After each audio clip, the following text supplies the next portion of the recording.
Guys, tayo po yung magluluto po ng donut. Ito, pinagsama ko na po yung yeast, harina, with salt and sugar.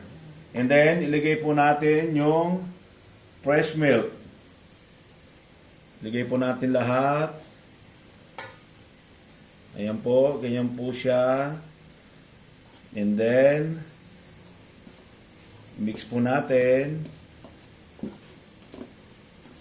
Next, ilagay po natin yung beaten egg. Bali, 2 itlog po siya. Ilagay din po natin siya. Pampasarap po yan. Then, halo po uli. Halo.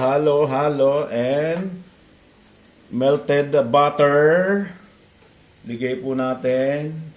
Mix lang po siya. Ayan po. At gagawa po tayo ng napakasarap na donut, homemade.